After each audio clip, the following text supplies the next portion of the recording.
Episode 3 की starting में हाकारी कह रही थी मेरी मम्मी बचपन से काफी ज्यादा क्लासिक थी और अच्छी थी। उन्होंने मुझे काफी ज्यादा अच्छी तरीके से पाला पोसा, इस वजह से मैं उनकी काफी ज्यादा रिस्पेक्ट करती हूँ। लेकिन प्रेजेंट में वो काफी ज्यादा अजीब हो चुकी है। वहीं पर हाकारी की मॉम हारी बच्चों की कपड़े बनाई थी और कह रही थी मैं चाहती हूँ कि तुमसे भी ये पहनो। रेंतारो कहता है अगर ये हारी सेन ने बनाया है तो मुझे इसको पहनना ही पड़ेगा। तभी हारी कहती है इतनी जबरदस्ती मत करो, कुसुरी ने पहले ही एक मेडिसिन बनाया है जिसकी मदद से तुम सभी बच्चे बन जाओगे। कुसुरी कहती है ये बिल्कुल ही सेफ एक्सपेरिमेंट होगा। कुरुमी और कराने कहने लगती है कि मैं तो ये बिल्कुल भी नहीं पहनने वाली हूँ। जो सुनने के बाद तो हारी बिल्कुल बच्चों की तरह करती है और रोने लगती है, कहती है मैं मामी मामी खेलना चाहती हूँ। तभी हाकारी काफी ज्यादा सीरियस हो जाती है, कहती है कि मॉम आप ये क्या कर रही हो, आखिरकार आप सबके सामने ऐसे इमेजर की तरह बिहेव कैसे कर सकती हो। आपने कभी भी सोचा कि आपकी डॉटर होने के नाते मुझे कैसा लगता है। ये सुनकर हारी कहती है हाकारी मुझे माफ कर देना, मैं भूल गई थी कि इन सबसे पहले तुम मेरी एक बेटी हो। वही पर सिचुएशन काफी ज्यादा सीरियस हो जाता है और तभी वहाँ पर एक बिल्ली भी आ जाती है और सिचुएशन को लाइट करने के लिए कुसुरी अपना एक रिवर्स मेडिसिन उस बिल्ली के ऊपर फेंकता है,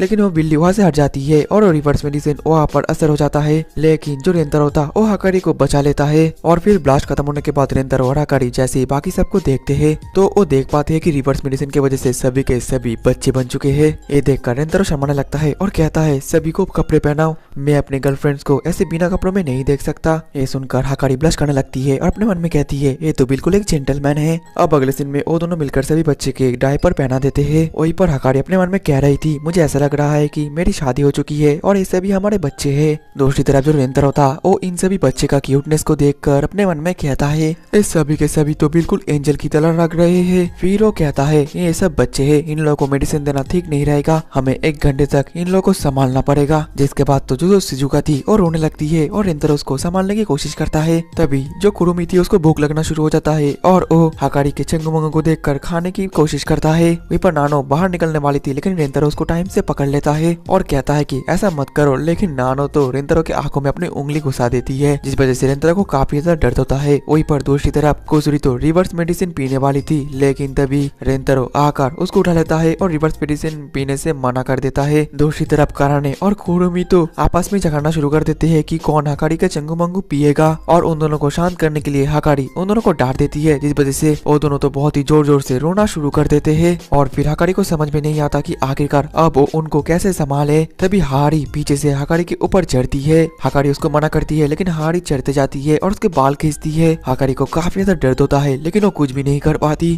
तभी हम देख पाते हैं जो हारी थी वो तो हाकारी को शाबाशी देती है, इस वजह से हाकारी को काफी ज्यादा अच्छा लगता है। लेकिन तभी गलती से उसके हाथ से कुरुमी और कराने गिरने वाले थे मगर वक्त पर रेंतारो वहाँ पर आ जाता है और वो उन दोनों को अपने हाथों पर लेकर उन दोनों को ही बचा लेता है। और रेंतारो का ऐसा गिरना देखकर वो सभी के सभी हंसने लगते हैं और ये देखकर रेंतारो समझ जाता है, फिर कहता है अब मैं समझ गया। अब अगले सीन में हम देख पाते हैं कि रेंतारो बार बार गिरता है ताकि वो बच्चे हंसे और एक जगह पर शांत होकर बैठे। अब अगले सीन में शाम हो जाता है और बार बार गिरने की वजह से रेंतारो को तो बहुत ही ज्यादा चोट आया था, लेकिन दूसरी तरफ वो बच्चे तो हंसते हंसते सो जाते हैं। जिसके बाद हाकारी रेंतारो का बैंडेज कर देती है और फिर वो कहने लगती है मुझे अब समझ आया कि पेरेंट बनना काफी ज्यादा कठिन है। रेंतारो कहता है हारी ने मुझे एक बार बताया था। हाकारी कहती है कि क्या जब वो छोटी थी तब उनको मुझे पालने में काफी ज्यादा दिक्कतें आई थी, यही ना। रेंतारो कहता है कि नहीं, उन्होंने मुझे एक बार कहा था कि उनके जीने का बस तुम ही एक रास्ता हो, एक उज्जवल किरण हो। ये सुनकर हाकारी को काफी ज्यादा अच्छा लगता है। अब अगले सीन में मेडिसिन का असर खत्म हो जाता है और वो सभी फिर से नॉर्मल हो जाते हैं, लेकिन हारी तो अभी भी रो रही थी और कह रही थी मैं चाहती थी कि तुम सभी बेबी बन जाओ ना कि मैं। तभी हाकारी हारी के पास आकर कहती है मॉम पिछले समय के बर्ताव के लिए मुझे माफ कर देना। हारी कहती है हाकारी तुम्हें माफी मांगने की कोई जरूरत नहीं है, बल्कि माफी तो मुझे मांगनी चाहिए क्योंकि मैं अपने आप को कंट्रोल नहीं कर पाती हूँ, मुझे तुम्हारे फीलिंग्स को और भी अच्छे तरीके से समझना चाहिए। हाकारी कहती है कि नहीं मॉम, आप जैसी भी बर्ताव करती हो आप मेरी मॉम हो और मैं आपसे काफी ज्यादा प्यार करती हूँ और रिस्पेक्ट भी करती हूँ, क्योंकि पहले आपने कभी भी मजा नहीं किया और अपनी लाइफ को अच्छी तरीके से नहीं बिताया,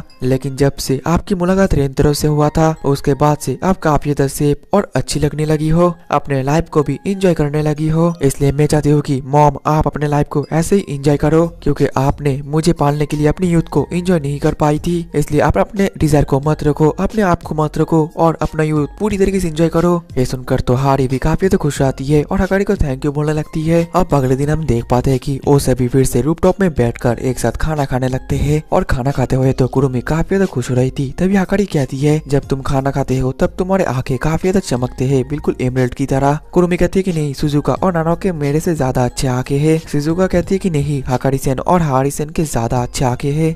नानाओ कहती है कि नहीं, कुसुरी सेनपाई की ज्यादा अच्छी आंखें हैं। कुसुरी कहती है मुझे तो लगता है कि जो कराने है उसकी आंखें बिल्कुल जंगल की रानी की तरह है। कराने गुस्सा होकर कहती है क्या तुम मुझे कम्प्लीमेंट कर रही हो या फिर मेरी बेइज्जती कर रही हो। हारी सेन तभी बोलती है अगर आंखें की बात किया जाए तो मेरी मेट की आंखें सबसे ज्यादा गॉर्जियस है। हाकारी कहती है लेकिन मैंने तो कभी भी अपने मेट के आंखें ही नहीं देखी। शिजुका हारी से पूछती है आखिरकार उनके आंखों का कलर क्या है। हारी कहती है बिल्कुल रेनबो की तरह कलर है। कुसुरी सुनकर एक्साइटेड हो जाती है, मेट के पास जाकर कहती है मुझे आपकी आंखें देखना है, प्लीज मुझे दिखाओ। वो मेट कहती है मुझे हारी सेन को सर्व करना है, इसलिए मुझे हमेशा प्लीज रहना पड़ेगा, मैं ऐसा नहीं कर सकती। हारी कहती है मैं अलाउ करती हूँ, तुम अपने आंखें दिखा सकती हो। जिसके बाद वो मेट अपने आंखें खोलने की कोशिश करती है लेकिन वो अपने मसल को नहीं हिला पाती। कहने लगती है बहुत समय से आंखें बंद करने की वजह से मैं अपने मसल को नहीं हिला पा रही हूँ। फिर वो वहाँ से भागने लगती है, कहती है मैं अपने आंख के पत्ते काट कर आती हूँ ताकि मैं अपने आंखें खोल सकूं। हारी सेन बोलती है तुम्हें ऐसा करने की कोई जरूरत नहीं है। फिर वो कहती है मेड इतना ज्यादा लॉयल होते हैं कि सम टाइम ये काफी ज्यादा स्कैरी है। कुरुमी तभी कहने लगती है अगर तुम अपने आंखें ही नहीं खोल पाती तो तुम सारा काम कैसे करती हो, सब कुछ कैसे सेंस करती हो। वो मेड कहने लगती है मैं सब कुछ सुनकर, सेंस करके और सुनकर काम करने की कोशिश करती हूँ। तभी आसमान से एक फूल का बास नीचे गिरने लगता है लेकिन मेड बहुत ही स्पीड से जाकर उसको बचा लेती है। ये देखकर कराने गुस्सा हो जाती है और कहने लगती है आखिरकार आसमान से एक बास कैसे गिरा। दूसरी तरफ तभी शिजुका के दिमाग में एक आइडिया आता है और वो मेड सन के पास जाकर थोड़ा सा भू करती है। असल में वो मेड को डराना चाहती है लेकिन वो इतने अच्छे तरीके से करती है कि आसपास किसी को समझ में नहीं आता कि आखिरकार वो करना क्या चाहती है, जिस वजह से शिजुका काफी ज्यादा एम्बैरेस्ड फील करने लगती है। लेकिन उसको शांत करने के लिए रेंतारो को रियलाइज होता है और फिर वो जानबूझकर डरने के लगता है। तभी बाकियों को भी समझ में आ जाता है कि शिजुका मेड को डराना चाहती है जाकि उसकी आंखें खुल जाए, लेकिन इससे तो कुछ भी फायदा नहीं होता। और तभी ये देखकर कुसुरी अपना मेल्ट ऑफ मेडिसिन निकालती है और कहती है इससे स्किन गल जाता है। रेंतारो कहता है मैंने मना करा है ना कि ये सब मत यूज करो। तभी नाना अपना चाकू निकालती है, कहती है अब मैं इससे काम करूंगी और वो सीधा जाकर मेड के पेट पर वो चाकू घुसा देती है। लेकिन मरने से पहले भी वो मेड हारी को शुक्रिया करती है, कहती है मैं अपने अंतिम सांस में आपको अपना ग्रेटिट्यूड जनाना चाहती हूँ। लेकिन तभी नानो अपना चाकू निकालती है, कहने लगती है मैंने एक घुसाने से पहले चाकू को बंद कर लिया था, इसलिए ज्यादा डरो मत, ये सब बस एक एक्ट था। जो सुनने के बाद वो सभी के सभी काफी रिलीफ फील करने लगते हैं। वहीं पर जो कुरुमी थी वो सीधा जाकर एक स्वीट बन मेड को खाने के लिए देती है। मेड कहती है मैं ये नहीं खा सकती, लेकिन हारी सेन उसको खाने के लिए इजाजत दे देती है। फिर वो मेड वो स्वीट बन को खाने लगती है।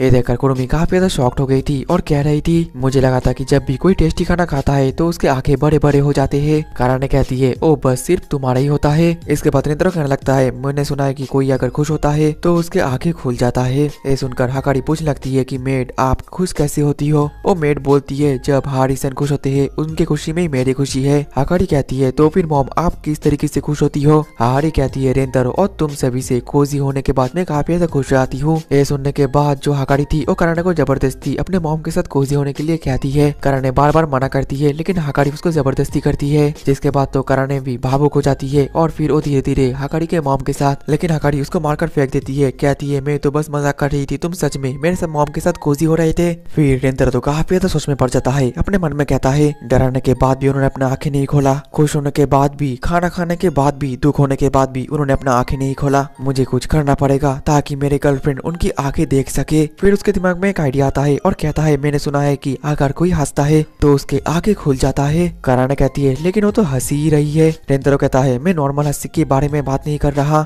मैं जोर जोर से हंसी के बारे में बात कर रहा हूँ। कराने कहती है लेकिन आखिरकार तुम ऐसा कैसे करोगे। रेंतारो कहता है मैं उनको एक फनी जोक सुनाऊंगा और फिर वो उस जोक को सुनाने लग जाता है, जो सुनकर वो मेड तो नॉर्मल हंसने लगती है। लेकिन अंत में रेंतारो ये कहता है कि ये जोक मुझे हारी सेन ने सुनाया था। जो सुनकर तो वो मेड अपने आंखें खोल देती है और वो जैसे ही एक दोनों अपने आंखों में देखते हैं तो उन दोनों के बॉडी में झटका लगना शुरू हो जाता है। ये देखकर रेंतारो समझ जाता है कि ये मेड भी उसका ही एक सोलमेट है। वही दूसरी तरफ बाकी लड़कियां तो शॉक्ड हो जाती है उसकी आंखों देखकर और पूछने लगते हैं आखिरकार उसने अपनी आंखें कैसे खोला। रेंतारो कहता है तुम लोगों ने तो देख ही लिया होगा कि ये मेड हारी सैन के लिए कितना ज्यादा लॉयल है, इसलिए अगर हारी सैन खुद जोक सुनाए तो वो तो हंसेगी। ये सब सुनने के बाद तो सभी कहने लगते हैं रेंतारो तुम तो काफी ज्यादा एक इंटेलिजेंट हो। वही दूसरी तरफ वो मेड तो काफी जोरों से ब्लश करना शुरू कर देती है। ये देखकर हारी कहने लगती है मेड क्या तुम रेंतारो के फेस को देखकर प्यार में गिर चुके हो। जो सुनकर तो बाकी की लड़की भी शॉक हो जाती है और अपने मन में कहने लगती है इससे तो मैं पूरी तरीके से रिलेट कर पा रही हूँ। जिसके बाद तो सभी एक के बाद एक मान जाते हैं कि मेड को यहाँ वो लोग रख सकते हैं, उनको कोई प्रॉब्लम नहीं है क्योंकि वो काफी ज्यादा अच्छी है।